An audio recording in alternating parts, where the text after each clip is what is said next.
প্রিয় উপস্থিতি, পার্বত্য চট্টগ্রাম বাংলাদেশের খুবই গুরুত্বপূর্ণ এবং সেন্সিটিভ জায়গা থাকা সত্ত্বেও আমরা লক্ষ্য করি যে পার্বত্য চট্টগ্রাম নিয়ে বিভিন্ন সময় বিভিন্ন মহল নানাভাবে অপপ্রচার ষড়যন্ত্রে লিপ্ত হয়ে থাকে।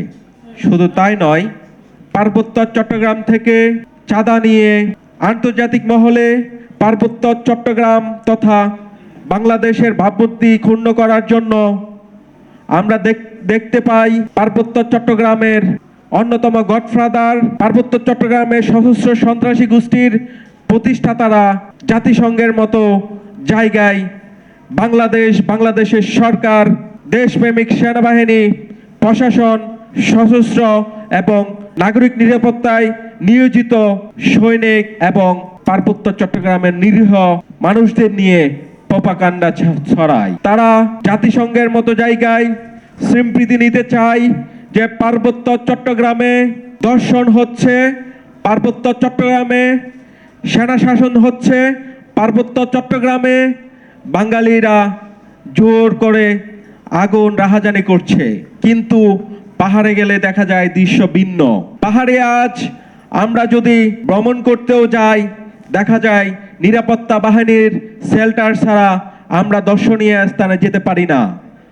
প্রিয় সাংবাদিকবৃন্দ, আপনারা লক্ষ্য করেছেন আমাদের বাংলাদেশের অন্যতম গুরুত্বপূর্ণ পর্যটন স্পট সাজেক যেতে হলে এখনো সেনাবাহিনীর টহল নিয়ে যেতে হয়। কিন্তু কেন?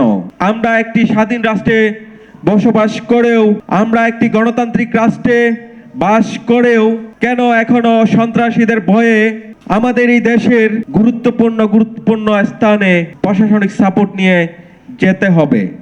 আমাদের কেন বুক ফুলিয়ে কথা বলতে বাধা দেওয়া হবে? প্রিয় উপস্থিতি, আপনারা জানেন পার্বত্য চট্টগ্রামে শুধু তারা সন্ত্রাসী কার্যক্রমেই থেমে নেই। তারা বিভিন্নভাবে পার্বত্য চট্টগ্রামে সরকারের ভাবমূর্তি, সরকারকে প্রশ্নবিদ্ধ করার জন্য সব সময় চক্রান্ত এবং ষড়যন্ত্রের জাল বিছিয়ে রাখেন। আপনারা লক্ষ্য করবেন সামান্য তুচ্ছ ঘটনাকে কেন্দ্র করে তারা শাহবাগে, ঢাকায় মিনিটের মধ্যেই বিশাল মিথ্যা অপবাদ নিয়ে হাজির হয়। লক্ষ্য করা যায় সন্ধ্যায় ঘটনা ঘটেছে, 20 মিনিট পর শাহবাগে তারা হাজির। তাদেরকে শেল্টার দিচ্ছে বাংলাদেশের কিছু কুলঙ্গার বুদ্ধিজীবী নামক ভামেরা।